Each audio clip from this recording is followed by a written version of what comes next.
Bendiciones intercesoras 24 horas. Aquí Elizabeth Pimentel con ustedes. Estamos trabajando en la serie de la familia. La serie de la familia, y habíamos hablado en el capítulo 1 de el origen de la familia. Habíamos dicho que Jehová, el Padre, es el origen de la familia, junto con el Hijo y con el Espíritu Santo. Como el Señor había dicho, el hombre dejará a su padre y a su madre y serán uno. Hablamos en el capítulo 2 de cómo cada persona debería preocuparse por ser ese quien es un esposo o ese quien es una esposa. Ahora en el capítulo 3 vamos a hablar de situaciones a vencer. Habíamos hablado de que cuando nosotros salimos de un hogar de padre y madre, todo el mundo debería haber salido de un hogar constituido por papá y mamá. No es así la realidad, sabemos que hay muchísimas circunstancias y hablamos un poquito de las circunstancias que se presentan dentro del matrimonio por no entender y discernir la diferencia entre uno y otro. Ahora quiero hablar un poco sobre problemas dentro del matrimonio. Me voy a saltar un poco por la necesidad, pero vamos a tratar de hacerlo lo más organizado posible. Vamos a orar primero. Oramos. Bendito Dios, en el nombre del Padre, del Hijo y del Espíritu Santo, pidiéndote, Señor, que pongas palabra en mi boca, que no sea yo la que hable, sino tú, Señor. Permite que tu pueblo pueda ser edificado y que yo también, Señor, a través de tu palabra. Porque la palabra dice que tu palabra, Dios mío, es como esa espada de doble filo, de doble filo, de doble filo, que entra y penetra aún en lo profundo de los huesos. Señor, gracias. Gracias por tu palabra que penetra hasta lo profundo de nosotros. Bueno, vamos a hablar de lo siguiente. ¿Cómo yo puedo llegar a ser uno con otra persona cuando yo mismo no me conozco? ¿Cómo puedo llegar a ser uno con otro cuando no tengo establecidas mis prioridades? ¿Cómo puedo llegar a ser uno con otro cuando no tengo establecidos mis límites y también los dónde voy y los dónde no voy? ¿Cómo puedo ser uno con otro si no soy considerado ni conmigo ni con el otro? ¿Cómo puedo llegar a ser uno con otra persona que definitivamente no tiene interés en ser uno conmigo, sino que quiere imponérseme, que quiere llevarme hacia donde él quiere, como él quiere o como ella quiere, y no en una escala de valores? ¿Cómo puedo yo llegar a ser uno con quien es oscuridad siendo yo luz? ¿O cómo puedo llegar yo a ser uno con quien es oscuridad y soy luz? Todas estas son cosas que vamos a tratar de hablar el día de hoy. Muchos en nuestros matrimonios estamos casados. Ya nos casamos, hubo un pre, ¿verdad? ¿Qué pasó en ese pre?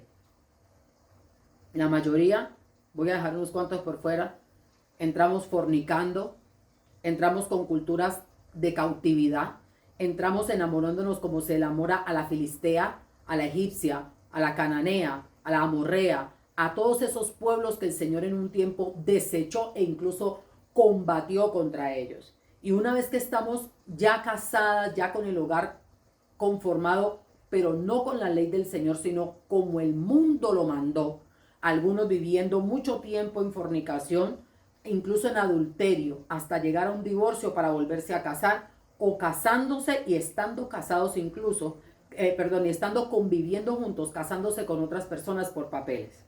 Estamos viviendo hogares donde usted se está viviendo con un hombre que está casado y que no se ha divorciado legalmente ni siquiera, pero usted está viviendo con él y usted es adúltera y él también. Ahora estamos viviendo personas que de pronto nos hemos recasado y que para la luz de la palabra somos adúlteros, no hay otra forma de llamarlo, así la palabra lo define, y estamos conviviendo.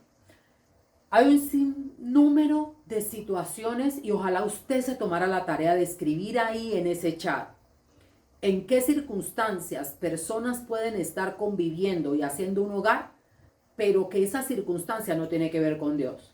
No tiene que ver con la forma como Dios estableció desde el principio que se debía formalizar una relación. Yo quiero que usted sepa que en ninguna parte de la Biblia se habla del noviazgo, como nosotros lo concebimos. El noviazgo no es una etapa donde usted fornica, adultera, manosea a la novia, la quiere conocer de todas las formas como si fuera esposa. Eso no tiene que ver con la Biblia. La Biblia habla de una prometida. Cuando la Biblia habla de una novia, habla de alguien que prácticamente ya está casado. Le falta simplemente el ritual de la unión corporal, pero ya está separada, apartada para el novio. Entonces, ¿qué es lo que habla la Biblia del tiempo del noviazgo? El tiempo del noviazgo es un tiempo de preparación. El tiempo del noviazgo es un tiempo donde la novia se prepara para convivir, para recibir al novio. En ese tiempo, ¿qué es lo que hacen los novios? En ese tiempo los novios se conocen. En ese tiempo los novios comienzan a hacer lo que hoy se llama un contrato, que es un acuerdo de voluntades de cómo van a vivir, dónde van a vivir, cuál va a ser la forma como van a educar a sus hijos, si van a tener hijos, cuántos van a tener, ese tipo de cosas que se van planeando, cómo se van a mantener, cómo va a fluir la economía de la casa, quién se va a encargar de qué, definen los roles, definen las tareas, los compromisos. Ese es un noviazgo. Un noviazgo es el tiempo donde tú comienzas a conocer a tu pareja, a tu futura esposa, a tu esposo, qué le gusta, qué no le gusta, prioridades, de dónde viene, a conocer su familia. No es el tiempo de la efervescencia. Hemos tomado el noviazgo de una manera totalmente equivocada, de una manera alocada. Prácticamente la luna de miel la hemos convertido en noviazgo y eso violenta el principio y el propósito del Señor. Porque cuando una persona termina casándose joven, simplemente porque quiere tener relaciones sexuales y no porque entiende que esta persona con la que se une es la persona con la que va a estar hasta el final de sus días, sin importar qué, afecta la estructura del matrimonio. Nosotros tenemos que entender que para usted casarse, usted no tiene que saber si la persona es buena en la cama, usted no tiene que saber si tiene química con ella, porque el matrimonio no tiene nada que ver con química, el matrimonio no tiene nada que ver con deseo, con pasión. Ciertamente son componentes, pero no son lo más importante de esta cocción. Lo más importante de esta cocción es tu origen, es tu relación con Dios. Son los principios, proyectos, acuerdos, estatutos establecidos por Dios que tú sigas para fundamentar tu matrimonio sobre la roca. Por eso es necesario que nosotros comencemos a entender. Si yo ya establecí mi matrimonio y estoy casada y estoy comprometida o conviviendo con una persona dentro de un montón de circunstancias que a toda luz yo veo y digo, yo sé que no lo hice como era, yo sé que no empecé como era y no vamos a mirar circunstancias, simplemente no lo hicimos como era, no empezamos como debía ser. ¿Cómo debía ser? Debía ser una pareja, un hombre y una mujer, un niño y una niña que decidieron que van a llevar su vida juntas. Familias que se pusieron de acuerdo para ayudarles a caminar los primeros pasos de su matrimonio o de su unión y esta unión realizarse con los rituales y las ceremonias correspondientes. Luego irse a vivir a un lugar que bien sea ellos ya trabajaron juntos para tenerlo, irse a vivir a ese lugar y trabajar sobre proyectos. Y el Señor los iba a respaldar y los iba a apoyar y iban a ir con la bendición del Señor, con una estructura de matrimonio creada para no ser rota.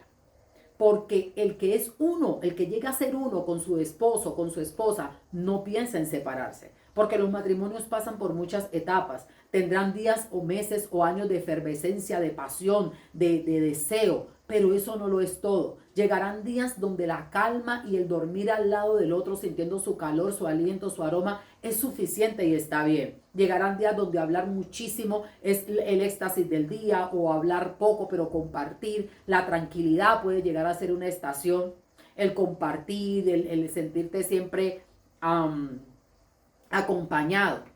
Entonces no es posible que nosotros estemos pensando en el matrimonio como una cosa totalmente diferente a la que es igualmente el noviazgo. Entonces, ya habiendo conformado estos hogares de la manera que no es, queremos que Dios nos corra. Y entonces, si yo tengo 4 años de un mal matrimonio, entonces quiero que en 1 año o en 2 años o en 4 años o ponerle una fórmula o ponerle un día o ponerle un tiempo a que Dios lo arregle.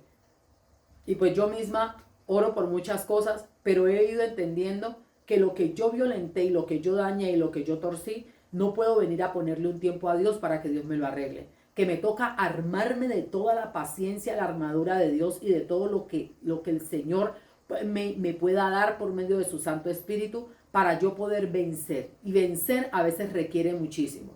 Nosotros hablamos del sacrificio de nuestro Señor Jesucristo. Nosotros hablamos de que, conforme la palabra dice, que nuestro Señor Jesús Ay, murió por nosotros en la cruz del Calvario.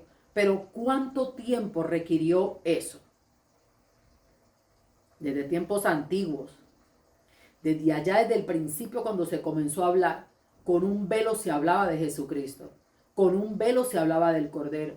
Desde allá de Isaac se hablaba del sacrificio perfecto y esa fue sombra de lo que vendría. En los rituales que se comenzaron a hacer de los corderos, las ovejas, las palomitas, que se presentaban como sacrificio, ya se estaba hablando de Jesús, de ese sacrificio perfecto. ¿Cuántos años habrán pasado desde Génesis hasta que Jesús nació? Y siempre se había estado hablando de que había un Mesías, que había una promesa, que venía, que nos iba a salvar, que nos iba a redimir. Es más, con Adán, con Abel, perdón, ya se hablaba de esa figura, de la nueva semilla, de la nueva simiente. Entonces, si nosotros estamos entendiendo este punto, es que desde que el hombre cayó de la gracia, desde que se corrompió, desde que dejó entrar la semilla de la traición a su genoma, se está hablando del sacrificio de Jesucristo que era necesario, este sacrificio para poder romper con todo esto y restaurar la imagen y semejanza con el Señor. Estamos hablando que desde allá hasta el nacimiento de Cristo, ¿cuántos siglos pasaron? ¿Cuántas eras pasaron? ¿Cuánto tiempo pasó? Desde que Jesús nació hasta que murió en la cruz, pasaron 33 años humanos con el calendario que manejamos. Y aún hoy, nosotros todavía estamos en pañales en saber qué tanto el Señor Jesucristo alcanzó por nosotros en la cruz del Calvario. ¿Por qué piensas que hay un día para que Dios arregle tu matrimonio? ¿Por qué piensas que hay un día para que Dios restaure a tus hijos? ¿Por qué quieres poner un límite y decir que tú estás cansada? Cuando al final del día todo esto que está pasando lo creamos nosotros. No contamos con que iba a ser tanto, seguramente, pero es lo que es y no vino de la nada. Vino por un conjunto de decisiones mal tomadas, por ignorancia, porque lo hicimos mal, porque no importa, está hecho. Ahora, mi querida hermana, lo que nos queda es sujetarnos a los principios y a los modelos de Dios. A mí me encantaría decirles a las personas que están pasando por problemas maritales, suelte eso y empiece de cero, pero no funciona así. Ese no es el diseño. Me costó muchísimo entenderlo, me costó muchísimo aceptarlo, me costó morirme muchas veces y seguramente me va a costar otras más, espero que no tantas y que cada vez sea menos doloroso. Pero definitivamente ese es el modelo del Señor. El Señor tiene infinitas promesas para los matrimonios dentro de la palabra, para los hijos, para los nietos, para los abuelos. Y nosotros, si antes no estábamos sometidos a la palabra y no lo habíamos hecho como era, pues ahora que la vamos conociendo, vamos sometiendo al Señor. No vengamos al Señor con una condición. Si no me arreglas a este hombre, si no me arreglas a este hijo, si no me arreglas la situación económica, si no me das la salud. Vengamos buscando al Señor y enderezar nuestra vida, mi vida personal, la vida de Elizabeth de Pimentel. Yo quiero organizar mi vida.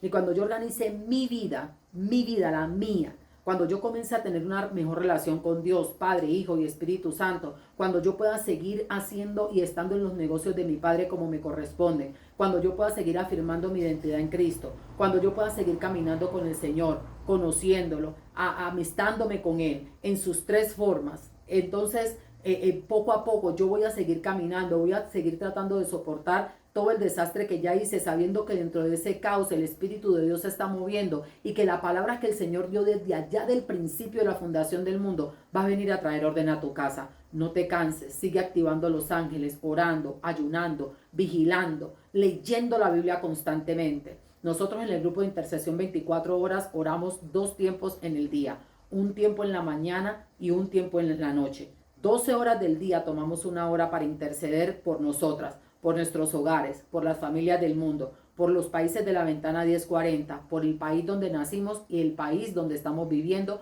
o donde viven nuestros familiares. Y en una hora de la noche hacemos la misma cosa. Oramos en 2 tiempos en 24 horas. Nosotras te invitamos a que pertenezcas al grupo de intercesión 24 horas y vengas y sigamos conociendo entre nosotras, conociendo al Padre, al Hijo y al Espíritu Santo, amistándonos, acercándonos más con Él, descubriendo aquellas cosas que para ti y para mí en un momento no habían sido reveladas, pero que Dios por medio de los profetas las ha venido revelando para que nosotros estemos en el conocimiento. Gracias al bendito Señor Jesucristo que pidió al Padre para que nos enviara el Espíritu Santo y Él está con nosotros, en nosotros, sobre nosotros y aún alrededor de nosotros ayudándonos para que nosotros podamos aprender todas las cosas y podamos recordar aquellas cosas que nuestro Señor Jesús nos enseñó. Entonces, mi querido intercesor, mi querida intercesora, no sé por qué circunstancia de pareja estás pasando, no sé si estás esperando por una pareja, no sé si estás esperando un milagro sobrenatural en tu matrimonio, en tu familia. No sé qué etapa te encuentres, pero lo único que te digo es que no te canses ni desmayes. Esfuérzate y sé valiente, porque Jehová nuestro Dios en su momento levantará bandera por nosotros. Que Dios le bendiga muchísimo y que la paz que sobrepasa todo entendimiento llene nuestros corazones de aquí hasta la venida de nuestro Señor Jesucristo. Amén.